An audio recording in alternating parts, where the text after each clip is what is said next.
시작하겠습니다. 안녕하세요. 안녕하세요. 어땠어요? 할만했어요? 나름대로 여러분들이 실제 시험을 보는 것 같은 느낌이 나게 만들려고 노력을 했어요.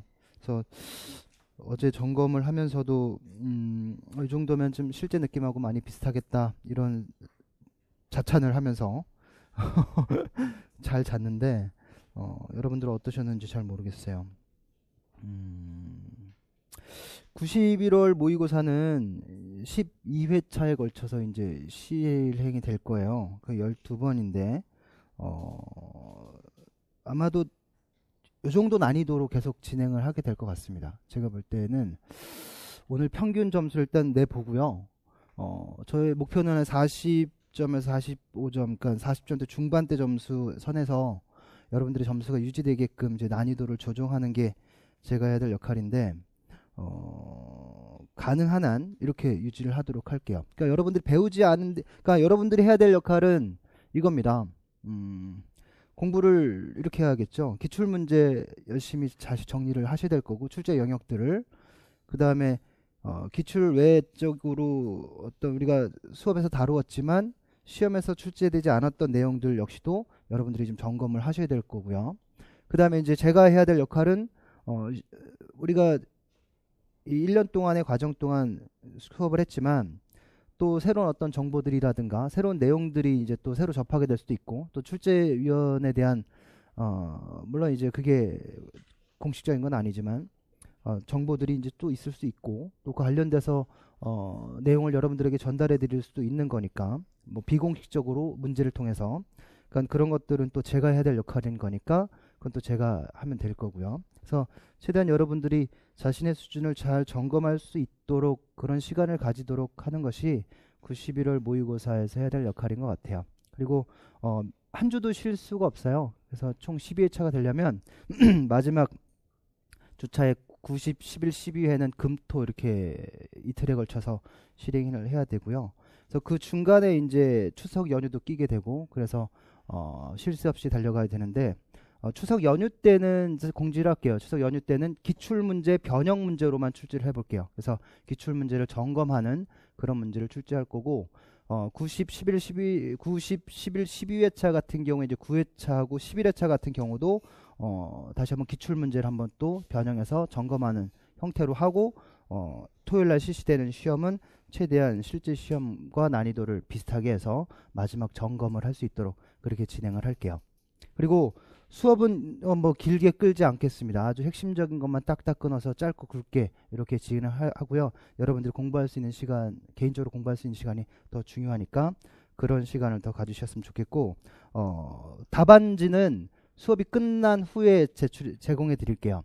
그러니까 답안지를 제공해 드리지 않으려고 했는데 답안지를 제공해 드렸던 저의 계속 해왔었기 때문에 그 일관성을 한순간에 또 무너뜨릴 수 없겠다 생각을 해서 답안지를 제공해 드리되, 집에 일찍 가신다고 해서 미리 답안지를 드리지는 않을 거예요. 다음 주에 와서 받아가세요. 그래서 수업이 다 끝나고 난 후에 나눠 드릴 거고, 그걸 통해서 한번 재점검을 하셨으면 좋겠어요. 네. 1번 문제입니다. 자, 문제를 잘 읽어보셔야 돼요. 문제는 뭐뭐 체육고등학교에 근무하고 있는 두 교사의 대화래요. 근데 어떤 고등학교에 근무하고 있대요? 특수목적고등학교에 근무하고 있대요. 우리는 요거 세 가지 알아야 돼요. 일반계 고등학교하고 특성화 고등학교하고 그다음에 특수목적고등학교, 이 정도 알아야 되는데, 일반계 고등학교는 뭐 아주 일반적으로 잘 알고 있는 내용들이고, 뭐 특성화 고등학교 우리가 굳이 알 필요는 없습니다만, 이제 거점 학교로 활용되는 측면에서 전문교과 1을 거기에 어떤 편성할 수 있다는 점 정도 고려하면 될 것이고, 전문교과 1이 이제 제대로 어떤 그 전문성을 위해서 편성되는 곳은 바로 특수목적 고등학교에 해당되겠죠. 거기에 대한 어떤 실수 변화들, 이런 것들만 우리가 잘 정리해 놓으면 되는 거였었어요. 그래서 배교사가 피선생님 내년에 1학년 담임을 하고 싶다고 하셨다면서요. 저는 올해 가르치던 학생들을 2학년 때도 가르치려고 하는데 라고 했어요. 그러면 배교사는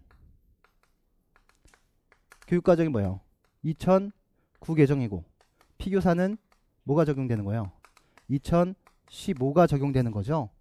그래서 네, 맞아요. 새롭게 정된 2015 개정교육과정에 따라 학생들을 지도해보고자 합니다. 네, 배교사가 그렇군요. 그렇다면 내년 수업 준비를 위해서 수업을 많이 준비하셔야겠네요 하면서 피교사가 그래서 몇 년간 이수해야 할 체육 수업을 학년별 학기별로 편성해서 학생과 학부모에게 안내하기 위한 자료를 준비 중입니다. 근데 2009 개정에서도 마찬가지, 2015 개정에서 마찬가지, 뭐가 학년 군제가 도입됐다라는 거죠. 근데 문서상에서는 이제 2009에서는 그런 언급이 없었고요. 2015 개정 총론에서 3년간 이렇게 얘기를 하고 있는 겁니다. 그래서 학년군제를 도입했다라는 건 뭘 하기 위해서 학년군제를 도입한 거예요? 학년 간에 뭐예요? 우리 두 가지 측면을 얘기한다면 상호 연계 또 협력하기 위해서 그걸 수월하게 하기 위해서 우리가 학년군제를 도입하게 된 거고요. 또 중요한 것은 교육과정을 편성할 때 1학년, 2학년, 3학년 나눠서 편성하는 것이 아니라 통째로 같이 함께 편성하는 거잖아요. 그러니까 교육과정 편성 운영은 어떻게 하라는 거예요? 교육과정 편성 운영을 어떻게 유연하게 유연하고 또 탄력적으로 편성할 수 있도록 하기 위함이었다라는 거죠. 그래서 그 부분 3년 요거 쓰라는 내용이었고요. 그 다음에 배교사가 이제 학년군제에 대한 요것도 이제 시험 문제로 또 충분히 출제가 될 수 있었던 거고요. 배교사가 제가 교육과정 문서를 보니까 고등학교 교육과정 총 이수단위와 창의적 체험활동은 변화가 없었지만 했어요. 그래서 일반계 고등학교의 보통교과에 대한 우리 이수단위가 몇 단위예요? 총 180단위죠. 180단위에서 필수 이수단위가 2013년에 몇 단위에서 86단위에서 94단위로 바뀌었어요. 그래서 2013년에 선택 이수단위, 그러니까 학교 자율과정에 대한 이수단위는 반대죠. 94단위에서 86단위로 바뀌었던 거고, 우리 특수목적 고등학교 같은 경우는 어떻게 바뀌었어요? 필수 이수단위가 77단위에서 85단위로 바뀌었고, 그러니까 보통교과 이수단위가 77단위 85단위로 바뀌었고, 그 다음에 전문교과 원이 80단위에서 72단위로 바뀌었단 말이에요. 그러니까 그 정도인데요. 근데 중요한 건 여기서 2009 개정교육과정에 따른 우리 심화 과목은 어디에만 적용되는 거예요? 일반계 고등학교하고 특수목적 고등학교, 자율고등학교에 대한 적용되는 거고요. 전문교과는 특성화학교에만 적용됐던 거예요. 그래서 체육이라는 과목이 전문교과로 따로 만들어져 있지 않았어요. 왜냐하면 2007에서는 전문교과로 만들어져 있던 거지만 2009로 넘어오면서 전문교과에서 빠지고 특성학교에 관련된 과목들만 전문교과로 따로 분리해서 제시를 한 거죠. 그래서 2015로 넘어오면서 특수목적고에 관련된 과목들을 전문교과 1으로 편성하고 또 특성화 고등학교의 과목들을 전문교과 2로 편성한 거예요. 그러면 배교사가 지금 물어보는 이제 읽을 문장이 네 번째 문장에서 자, 보통교과는 85단위 이상, 전문교과 1은 72단위 이상으로 편성하도록 하고 있더군요. 그런데 이전의 교육과정에서는 총교과 이수단위를 무엇에 하나여 증배 운영하도록 하고 있었는데 이 부분은 어떻게 된 건가요? 그래서 피교사가 2015 개정교육과정 총론에 따르면 전문교과의 과목이 하나여 증배 운영할 수 있다고 되어 있더군요 라고 있었어요. 그래서 특수목적고든 전문교과 1에 해당되는 과목들을 증배 운영하도록 돼 있었는데 2015 이전에는 전문교과 1이 없었단 말이에요. 특수목적고등학교엔 뭐가 있었어요? 보통교과의 심화 과목이었단 말이에요.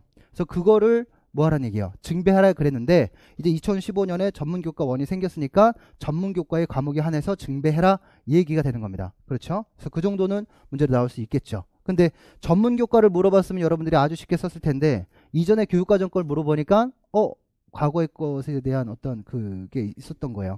그래서 어렵진 않은 문제였는데 한번 꼭 점검하고 가자 이런 취지에서 문제를 낸 거고요. 그래서 피교사가 2015 개정교육과정 총론에 따른 전문교과의 과목이 하나여 증배 운영할 수 있도록 하고 있어요. 배교사가 그렇군요. 내년에 새롭게 개정된 교육과정에 따른 피선생님의 멋진 체육 수업 기대하겠습니다. 여러분들 내년에 중학교를 가든 고등학교를 가든 1학년 담임을 맡을 가능성이 상당히 높죠. 아마 여러분들 멋진 체육 수업 하시게 될 겁니다. 그 정도. 이번에 링크의 내용 발달, 내용 개발이 내용 발달이죠. 저희 디벨롭먼트 얘기는 발달이나 개발이나 똑같은 얘기예요. 어떤 책에서는 발달로 해석하고 어떤 책에서는 개발로 해석하고 있는 겁니다. 그중에 확대 과제에 대한 설명. 우리 세련 확대 응용이다라고 얘기한다면 세련은 뭐예요? 질을 변화시키는 것이라면 확대는 양적 변화를 시키는 것을 그랬어요. 양적 변화는 뭐에 조정해요? 난이도에 조정해요. 그러니까 난이도를 조정한다는 건 과제의 복잡성과 난이도. 그러니까 복잡하게 할 건지 단순하게 할 건지 쉽게 할 건지 어렵게 할 건지 그걸 정해보라는 게 확대입니다. 그래서 내용 개발은 어디로부터 시작되는 거냐면 결국 확대로부터 시작되는 거나 마찬가지야. 점진적으로 계열적으로 발전시켜 나갈 거니까. 근데 그 계열화시키는 데 있어서 복잡성과 난이도를 결정짓는 요소들이 있어요. 그 요소들이 우리 그 교재에서도 여러 번 설명을 해드렸었고 뭐 책들마다 조금씩 다른데 다 공통적으로 언급하고 있는 것은 환경의 변화와 용구의 변화예요. 그래서 가장 대표적인 거 용구의 변화와 운동 수행 조건에 대한 것만 일단 언급해 드린 겁니다. 그러면 여러 가지 것들 중에 우리 하나씩 언급하자면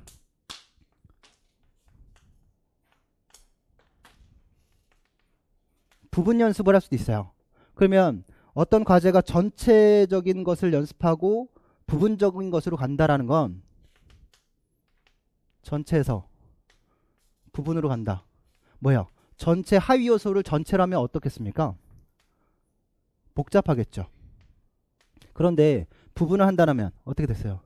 단순해질 거예요. 즉 난이도가 변화될 수 있겠죠. 우리가 분수법을 하는 이유도 뭐야? 그 과제 하위 요소의 수를 줄여서 단순화시키고 쉽게 하기 위해서 아니겠습니까? 그런 것들이 있을 것이고요. 지금 여기서 제시하고 있는 용구의 변화도 마찬가지예요. 용구의 변화. 우리 재성이한테 농구를 가르쳐주고 야구를 가르쳐주고 싶은데 야구를 가르쳐주고 싶은데 야구 배트를 휘두를 수가 없단 말이에요. 그래서 재성이한테 만들어준 건 나무 토막 하나하고 PT병을 테이프로 감아가지고 휘두르게 했어요. 그랬더니 휘두르지도 못한 애가 치더란 말이죠. 용구를 변화시켜주면 할 수 있다는 거예요. 허들 넘기를 할 때 또는 높이뛰기를 할 때 발을 놓고 하면 두렵고 무서워서 잘 못하잖아요. 근데 허들에 줄을 감아놓고 허들에 고무줄을 갈아놓고 높이뛰기 바 대신 고무줄을 감아놓으면 상당히 적극적으로 두려움을 극복하면서 할 수 있다라는 거죠. 이런 것들. 또 운동과제의 어떤 공간에 대한 부분이에요. 운동을 수행할 때 운동과제의 공간. 우리가 농구를 할 때 공간이 넓은 곳에서 하는 것이 쉬울까요? 공간이 좁은 곳에서 하는 게 쉬울까요? 당연히 공간이 넓은 곳이 좀 쉽겠죠. 근데 어떤 경기는 또 굉장히 많은 체력을 소모하는 운동이다라면 넓은 공간일수록 오히려 힘들 수도 있어요. 그거는 뭐가 난이도가 높다라고 얘기하기보다는 운동 종목의 특성에 따라서 달라질 수 있겠죠. 농구 같은 경우는 굉장히 오밀조밀하니까 농구 코트의 크기를 줄여놓으면 그게 더 오히려 난이도가 높아질 수도 있는 거예요. 그러니까 운동, 과제, 공간에 확대하거나 축소하느냐에 따라서 과제의 어떤 난이도가 달라질 수 있다라는 것을 언급하고 있어요. 또 운동 수행에 대한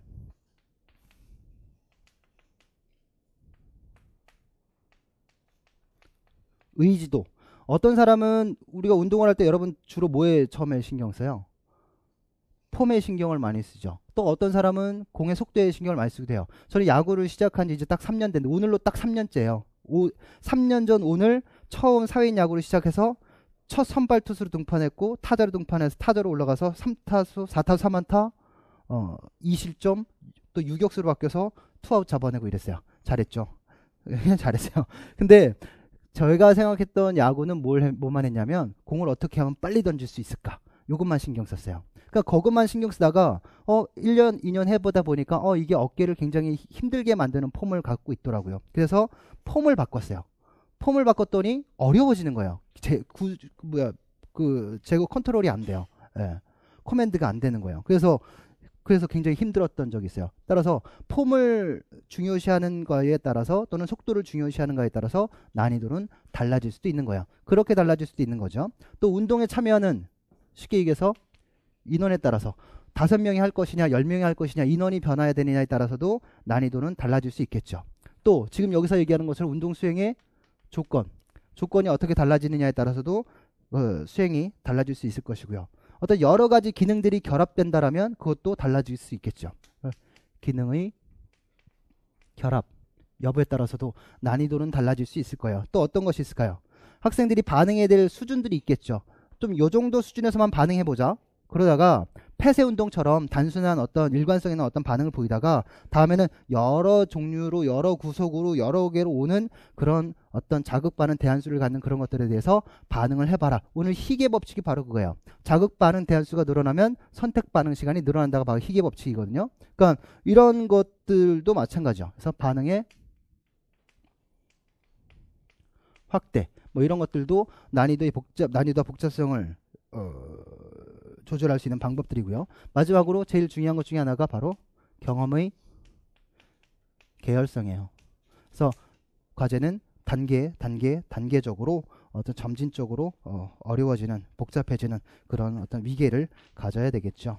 그래서 내용을 좀 한 번 더 읽어보면, 내용의 개발적 분석은 확대 과제로부터 출발한다. 이 시점에서 교사는 경험의 내용을 어떻게 계열적으로 구성할 것인지, 내용의 복잡성과 난이도를 줄일 것인지를 결정한다. 그 난이도와 복잡성이 꼭 어려워지라는 법은 없어요. 때로는 학생들의 어떤 수준에 따라서 낮출 수도 있고 높일 수도 있어야 돼요.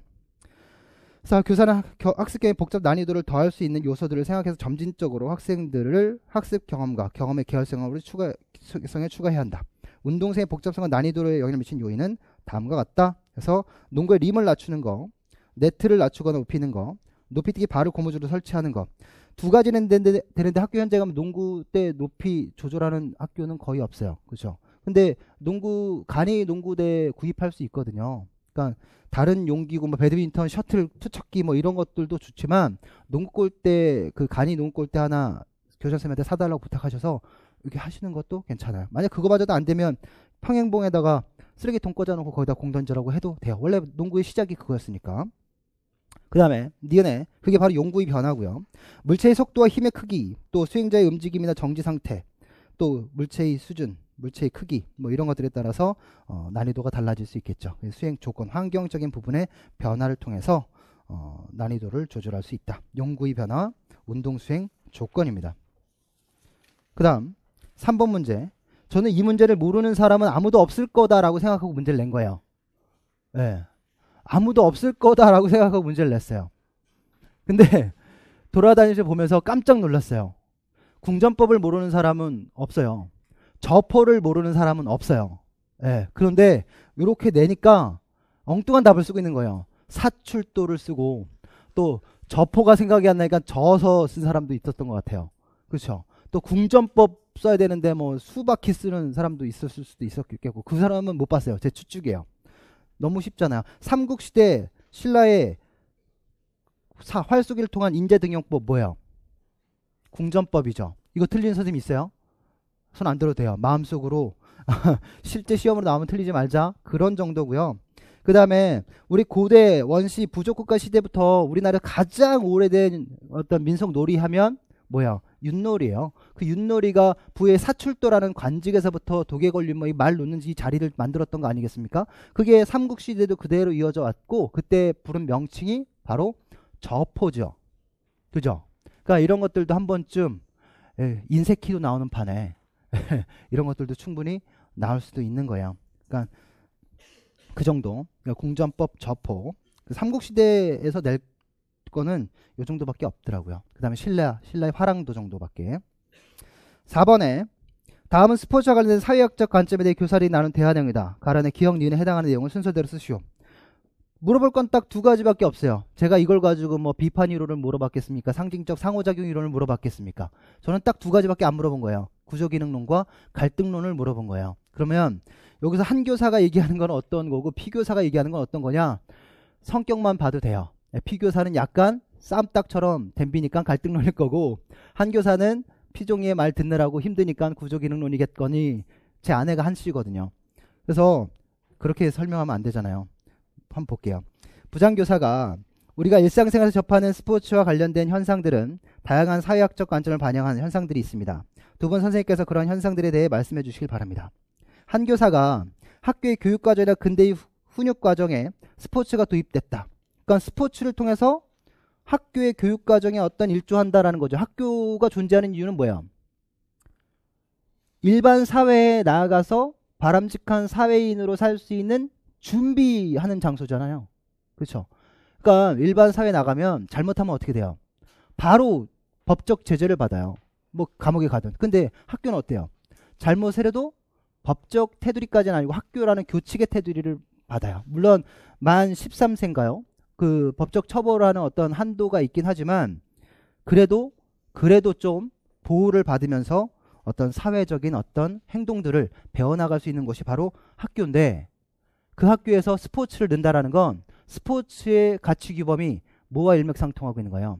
일반 사회의 가치규범과 일맥상통하고 있는 거예요. 그러면 스포츠를 통해서 가치규범을 배우면 학교에서 해야 될 가치 규범을 배우는 것이고, 학교에서 해야 될 어떤 가치 규범들을 몸에 익힌다는 것은 일반 사회의 시민으로서의 가치 규범을 몸에 익힌다는 얘기예요. 그죠? 이런 얘기예요. 또 스포츠 신문이 따로 존재하는 이유, 스포츠 신문만의 자신의 역할이 있는 거죠. 예전에는 주요 일간지에 한 페이지 정도밖에 장식을 못했어요. 그런데 스포츠에 대한 역량이 그만큼 높아지면서 페이지 수가 늘어났을 것이고, 페이지 수가 늘어나는 것 가지고 스포츠의 모든 걸 담기 어려우니 그 스포츠를 전할 수 있는 또 다른 역할을 할 수 있는 뭐가 요소가 만들어지는 거죠. 그게 바로 스포츠 신문이지 않겠습니까? TV에서도 그 군데군데 조금씩 반영되던 것밖에 없어요. 인기 야구 경기를 할 때나 뭐 조금 반영하다 말았지. 지금은 어때요? 스포츠 전문 채널들이 있어서 그런 스포츠를 전달해 주지 않습니까? 각각의 그 역할들의 그 역량이 커지면 커질수록 그 역할을 수행하는 것이 더 크게 확대되는 모습들을 얘기하고 있는 거고요. 국가의 스포츠 정책 예산을 지원하는 이유. 국가의 스포츠 정책 왜 지원하겠어요? 스포츠가 그만큼 사회에서 중요한 요소로서 역할을 하기 때문이에요. 또 TV 스포츠를 방영하는 이유는 뭐냐? TV 스포츠를 방영하는 것은 매체로서 역할도 하지만 스포츠도 중요한 역할을 하기 때문이에요. 그래서 구조기능론에서 우리 중요하게 얘기하는 건 여기서 얘기하는 국가가 있고, 또 학교가 있고, 또 매체가 있고, 또 스포츠가 있어요. 그러면 국가와 스포츠는 서로 어떤 관계예요? 서로 상호작용하는 관계예요. 국가와 학교도 마찬가지 서로 상호작용할 수 있는 관계고, 국가와 매체도 이런 관계 속에 있어요. 얼마 전에 이낙연 국무총리한테 대정부 질문할 때 매체에 대한 얘기 했었잖아요. 어떤 국회의원께서. 그래서 KBS, MBC 보십니까? 뭐 공정한 뉴스를 보십니까? 라고 하니까 저는 안 봅니다. 공정하다고 판단되어지는 매체를 통해 정보를 접하고 있습니다. 이렇게 얘기를 했었거든요. 아무튼 갑자기 생각나서 한 얘기고요. 이렇게 매체도 스포츠와 또 학교와 스포츠도 이렇게 연관되어져 있고, 매체와 학교도 이렇게 연관되어져 있다는 거예요. 즉 이 모든 것들은 어떤 사회에서 각각의 역할들을 수행하고 있는 것이고, 어떤 관계요? 서로 상호작용을 통해서 무엇을? 사회를 뭐 할 수 있도록? 존속시킬 수 있도록, 또 사회가 안정되게 균형을 이룰 수 있도록 만들어주는 역할을 하고 있는 게 바로 구조 기능론적 관점이에요.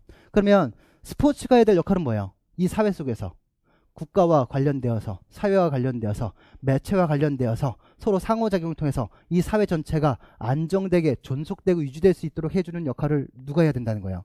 스포츠가 한다라는 거예요. 그게 구조 기능론적 관점이에요. 이 사회 안전을 위해서 나는 아주 중요한 한 역할을 하고 있어. 근데 내가 점차 사회 변화에 따라서 성장하고 있는 거야. 그러니까 스포츠 신문에도 만들어지고, TV에서도 케이블 TV 스포츠 전문 채널 만들어지고, 또 체육 수업 시수도 많아지고, 이래야 되는 거예요. 그렇지 않겠습니까? 그러니까 우리의 역량이 커지면 커질수록 학교에서 중요한 대접을 받을 수밖에 없는 거예요. 그렇잖아요. 당연한 거잖아요. 당연한 일이 벌어지고 있는 거예요. 네. 그 다음에 어찌됐든 이렇게 구조기능론적 관점에서 각자 자신의 역할들 잘하고 상호 연계돼서 서로 그 구성 요소들이 상호작용하게 되면 사회는 잘 조화롭게 존속 유지할 수 있다. 이거 관점에서 얘기를 하고 있는 거고요. 피교사가 운동선수에 대한 인권 침해, 올림픽의 상업화를 비판한 언론 보도, 이를 개선하고자 하는 사회운동, 어떻게 보면 비판 이론이다라고 생각할 수도 있을 텐데, 중요한 건 갈등론적 관점에서는 경제력을 가지고 있는 유산계층이 있겠죠. 자본가 계층이 있겠죠. 지배계층이 있을 것이고, 그 다음에 이들의 어떤 지배를 받는 피지배계층들이 있겠죠. 사회는 항상 가진 자와 가지지 못한 자가 존재한다라고 보는 게 바로 자본주의 사회구조의 문제점이다라는 거예요. 그러니까 자본주의 사회구조에서 지배층은 어떤 사람들? 자본가들이 돈을 가지고 있는 사람들이고, 피지배계층들은 이 유산가들에 의해서 부려지는 임노동자, 즉 노동자에 불과하다는 거예요.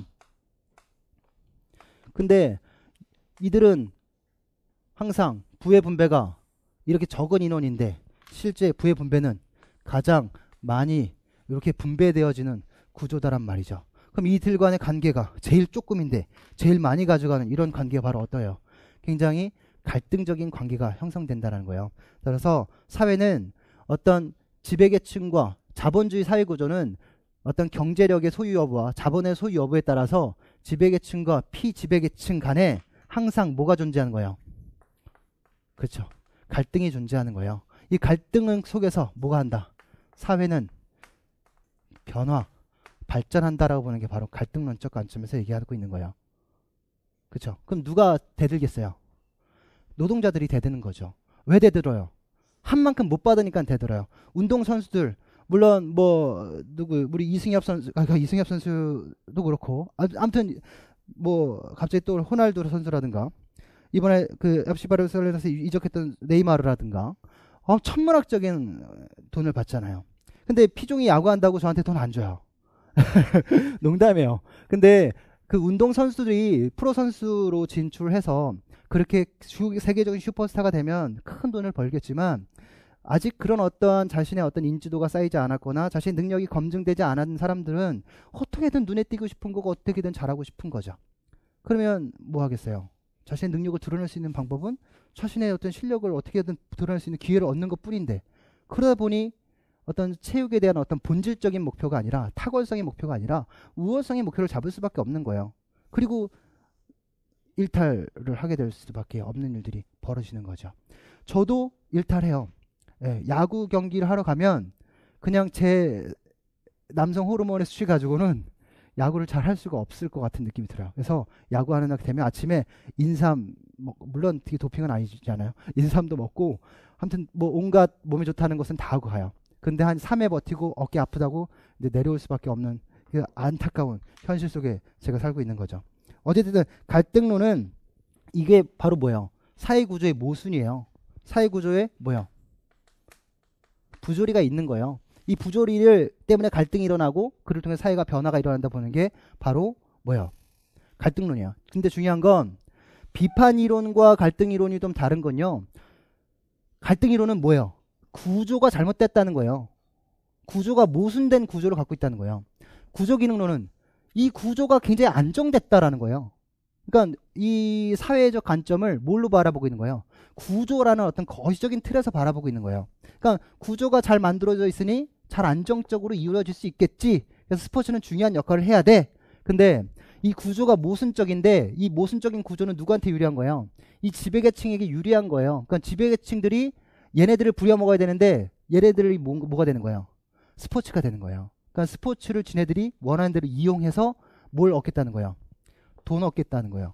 그러니까 스포츠가 이용당하고 있다는 거죠. 그러니까 스포츠가 이용당하고 있는 문제점이고 여기는 스포츠가 사회 구조의 안정을 위해서 제대로 된 역할을 수행하고자 하는 역할이에요. 그러니까 여기는 스포츠를 긍정적으로 바라보는 거고 스포츠에 대한 어떤 역기능적인 부분들을 바라볼 수밖에 없는 거예요. 물론 이걸 통해서 새롭게 변화될 수는 있겠지만 그래서 다시 한번 피교사가 운동선수들에 대한 인권 침해, 올림픽의 상업화를 비판하는 언론 보도 그러니까 올림픽의 상업화는 결국 뭐야? 자본주의와 결탁될 수밖에 없는 거잖아요. 그렇죠? 그래서 올림픽 개폐식의 어떤 스포츠 조직위원들이 그 행사를 쇼화하는 이유는 결국 재정적 이득을 창출해내기 위한 모습이었다라는 거죠. 물론 올림픽 상업화가 시작된 건 1992년 바르셀로나 올림픽 때부터예요. 그때 미국 드림팀의 그 엄청난 인기와 환호는 지금까지도 제 가슴속에서 잊혀지지 않는데요. 어쨌든 그걸 통해서 아주 멋진 경기를 볼 수 있지만 스포츠가 점점 돈의 행사로 전락되는 모습이 보여진다라는 겁니다. 그래서 기억은 기능론 또는 구조기능론, 니은은 갈등론이다라고 얘기하셔야지 맞아요. 5번 문제예요. 타이밍에 대한 문제예요. 자, 여러분 타이밍에 대한 문제, 타이밍은 여러분 뭐 있어요? 여러분도 운동 동작을 배우면 좀 전에 뭐 갑자기 머릿속이 지우개처럼 뭐 했었죠? 아, 여기가 아니었구나. 우리가 어떤 동작을 하게 되면 배우게 되면 그죠. 이거 수행의 의지. 수행 운동생에 대한 의지. 폼을 중시할 거냐 또는 속도를 중시할 거냐. 여기 생각해 보면 어떤 동작을 배울 때 우리가 가장 먼저 하는 건 뭐부터 배워요? 동작의 자세 먼저 배우잖아요. 뭐 야구 투구를 한다면 킥 동작에서 시작해서 무게중심이 이동하고 신전, 단축해서 스윙 이렇게 하지 않겠습니까? 그러면 하위 부분 요소들 다리도 몸통도 팔 전체적으로 뭘 이루는 거예요? 협응을 만들어야 돼요. 그 협응을 만들어 가는 게 바로 동작 자체의 어떤 시간적 구조를 일치시키는 거예요. 우리가 매개 변수화한다라고 얘기하거나 또는 불변 매개 변수와 가변 매개 변수를 얘기할 때 움직임 우리 일반화된 운동 프로그램이라서 이렇게 얘기하잖아요. 불변 매개 변수에 가변 매개 변수에 영향을 미치면 그에 따라서 운동 동작이 변화될 수 있다라고 얘기를 했어요. 그러면 여기 가변 매개 변수의 어떤 근수축의 시간적 구조라는 시상이라는 게 있었단 말이에요. 그러니까 이 하위 요소의 타이밍, 순서를 얘기하는 거예요. 그러니까 이런 것들을 얘기하는 게 바로 내 몸의 분절의 어떤 그 순차적인 위치를 맞춰주는 거잖아요. 그러니까 이런 것들을 내 몸에서 일어나는 거니까 내적 타이밍이라 그래요.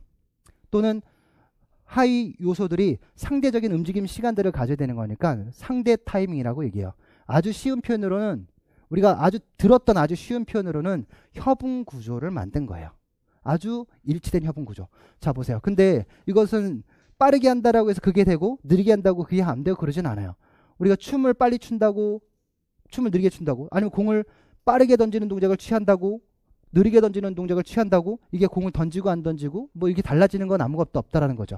이 신체 분절 하위 요소들의 시간적 구조를 잘 맞춰주면 협응 구조가 아주 그 동작을 잘 수행하고 일치시켜 줄 수 있는 것 아니겠어요? 그런 것들 우리는 내적 타이밍이다 라고 얘기를 합니다.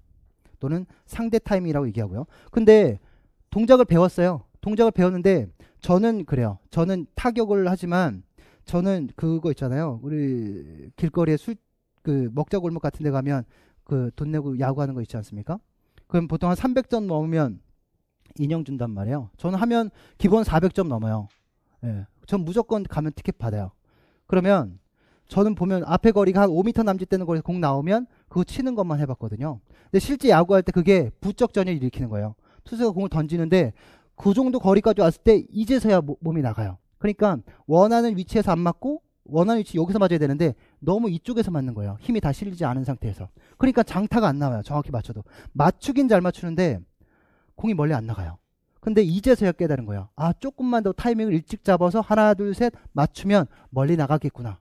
그걸 이제서야 깨달았어요. 뭐냐면 바깥에서 오는 외부의 공과 내 신체의 움직임의 어떤 일정한 어떤 부위하고 타이밍을 맞추는 거예요. 그러니까 이거 뭐에 맞춘 거예요? 바깥에 있는 공에 맞춘 거죠. 그래서 이걸 외적 타이밍이라 그래요. 또는 그것과 내 동작을 일치시키는, 즉 내 동작에 어떤 힘을 가장 많이 실을 수 있는 부위와 공의 위치를 맞추는, 그래서 이것을 일치 타이밍이다 라고 얘기를 해요. 그래서 다시 얘기하면 몸의 협응 구조를 맞추는 건 어떤 타이밍?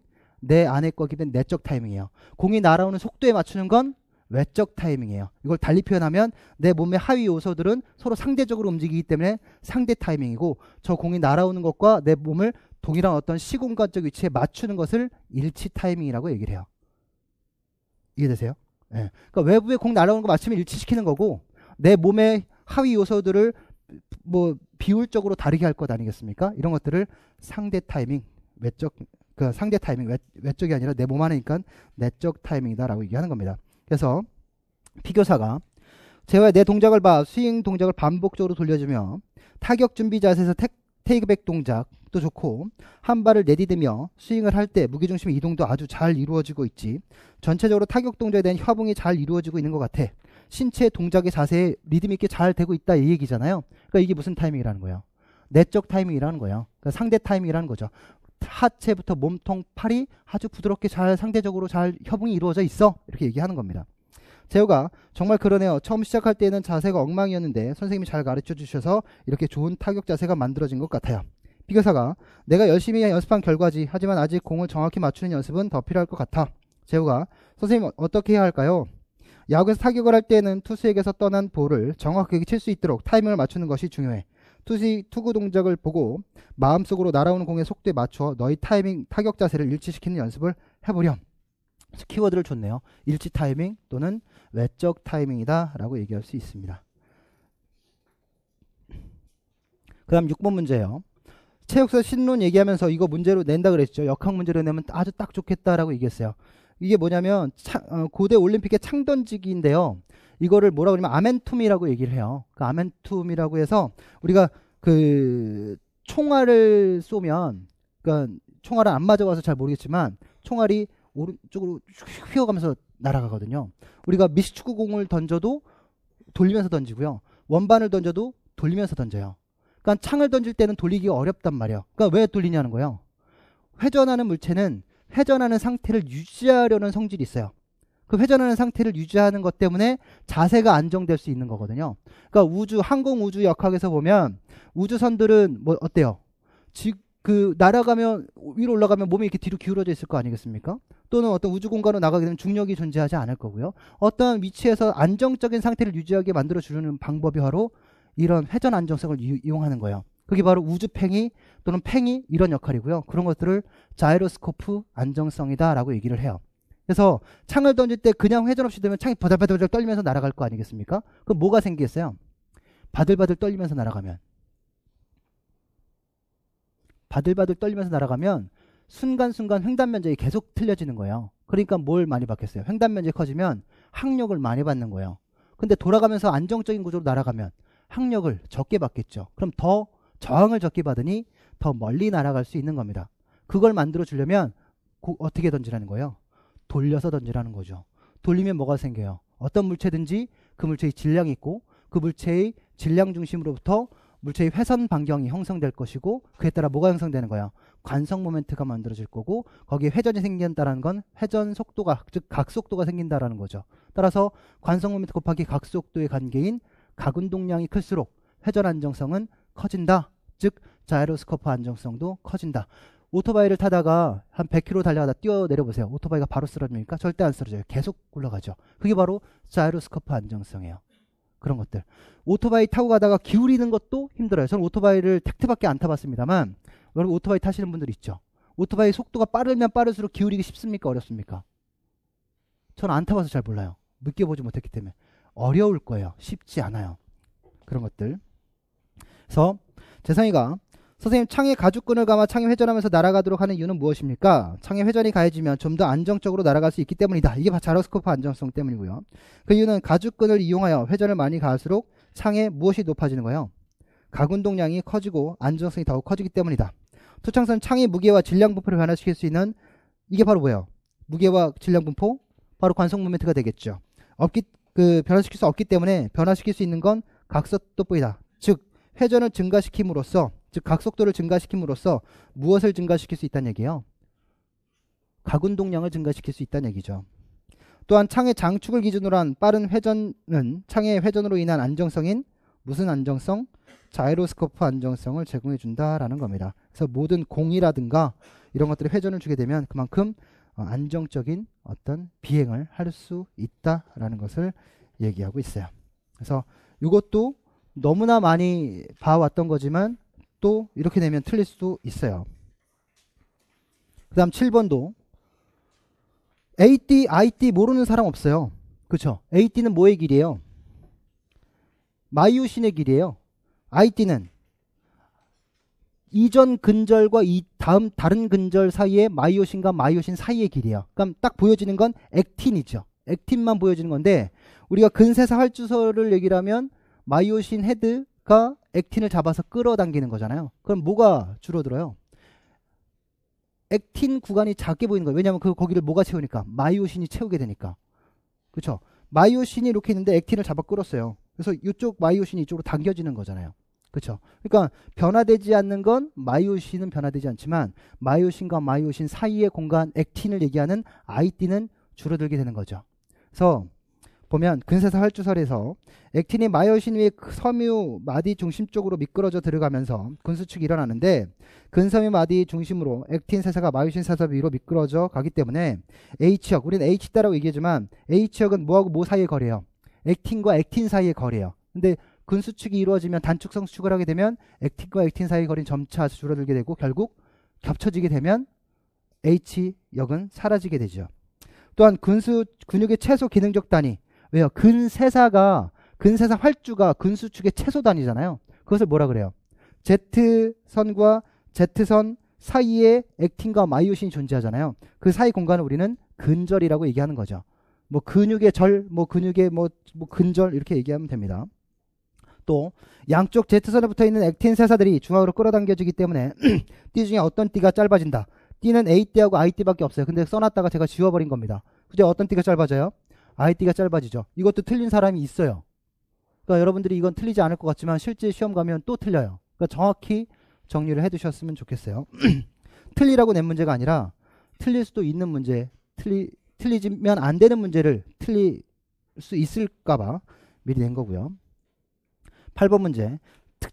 예종인 선생님의 체육 측정평가 얘기하면서 또 강상조 선생님의 체육 측정평가 책에도 동일하게 나와 있는 얘기야. 우리는 상관이다라고 얘기를 하면 늘 언제나 한 변인에 대한 다른 변인의 변화를 얘기했고요. 두 변인 간의 직선적인 정도의 관계들을 많이 언급했어요. 그런데 때로는 우리 트레이닝을 통해서 체력이 발달될 때 우리 기출문제도 나왔던 것처럼 늘 언제나 뭐가 생겨요? 천정 효과가 생겨요.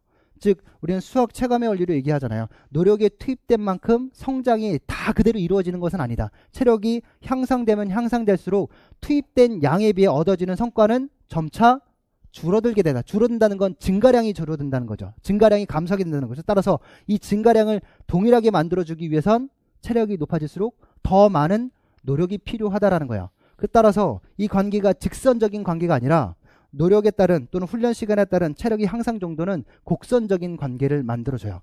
이 곡선적인 관계의 정도를 얘기하는 게 바로 상관비예요. 네.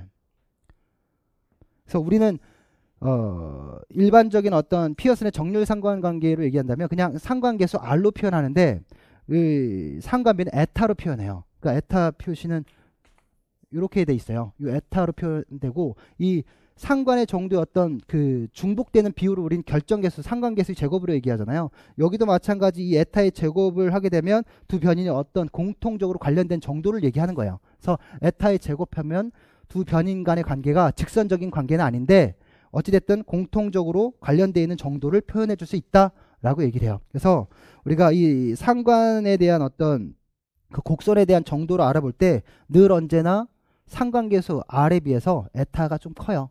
그래서 만약에 에타의 제곱 마이너스 상관계수의 제곱인 결정계수를 빼주게 되면 0이 된다면 직선적인 관계가 되는 거예요. 근데 0이 안 된다면 이건 곡선적인 관계가 있다라는 거죠. 근데 굉장히 복잡하기 때문에 문제로 나올 건 아니고요. 이런 곡선적인 관계의 경향성이 우리 체육에서는 거의 대부분이에요. 체력 발달에.